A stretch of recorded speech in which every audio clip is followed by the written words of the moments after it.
Hey, what's up everybody? Welcome back. Brandon again. I wanted to give you guys a quick pumpkin pie recipe and also show you my process behind when I find a recipe I want to make, ways that I make it more macro friendly. So that being the case, let's take a look at the recipe I found and how I'm going to change it. Alright, so here you have a very simple pumpkin pie recipe, and that's typically what I look for when I look for recipes. Things that are easy to make and don't require me to go out and purchase a lot of ingredients that I would potentially never use again. So looking at the ingredients here, you have 2 eggs, you have a can of pumpkin puree, a can of sweetened condensed milk, a teaspoon of pumpkin pie spice, and 1 unbaked pie crust. Pretty simple.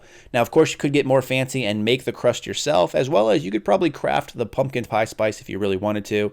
Chances are you probably have all those ingredients already in your cupboard. Now, also looking at the ingredients, you might think that, all right, this is a pretty simple recipe. I bet the macros are pretty good on it. However, if you were to go ahead and look at MyFitnessPal, I went ahead and put all the ingredients under meal number 1. And what I came up with was 2,800 calories, 435 carbs, 56 grams of protein, and 87 grams of fat. So I would actually say this is pretty unfriendly to most people's macros. Now, I do know that many of you probably wouldn't eat this whole pie in just one sitting. Now, that's many of you. I know several of you probably would. However, to make this more macro friendly, what I would typically do is look at the ingredients themselves and see where I could make some adjustments. So what I was able to do is I was able to use a reduced fat ready pie crust instead, which cut the calories about 400. And I also really wanted to do something about this condensed milk that accounted for 1,200 calories. My solution to that was I'd use a half a cup of skim milk and 2 scoops of the whey protein cinnamon bun flavor that you saw me use in my French toast video the other day. Now, combining those two together saved a ton of calories. As you can see, the overall amount dropped in half, down to 1,300. We drastically reduced carbs by about 300. We upped protein by 20 while still cutting fat by about 2/3. So these macros are a lot more friendly to people, even if you wanted to eat the whole pie. So let's take a look at the recipe itself and see how it turned out. Alright, so let's take a look at the quick ingredients. As we mentioned, liquid egg whites this time. You can also see the pumpkin puree coming into focus. On top of that, I put the pumpkin pie spice. You might want to go ahead and make this yourself if you really want to, but like I said, you can find it pretty useful. Skim milk in the background, as well as the whey protein. I'm using cinnamon bun flavor. You could probably also use vanilla if you wanted to. And finally, the reduced fat graham cracker crust that I chose to go with.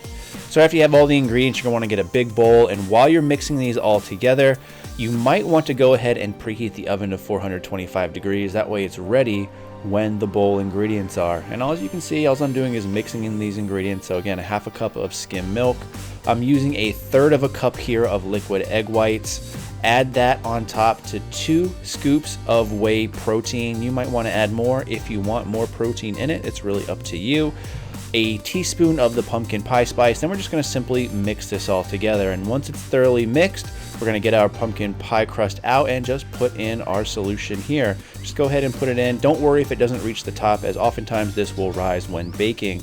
So after this is done, like I said, we're going to pop it into the oven at 425 degrees. You want to cook it at that heat for 10 minutes. At which point you're going to want to lower it to 350 degrees and cook until it's thoroughly cooked through. I find it usually takes about 40 to 45 minutes. Depending on your oven, you might want to cook it a little more, but you'll be able to know just by looking at it when it's done. And when it's done, this is what it's going to look like.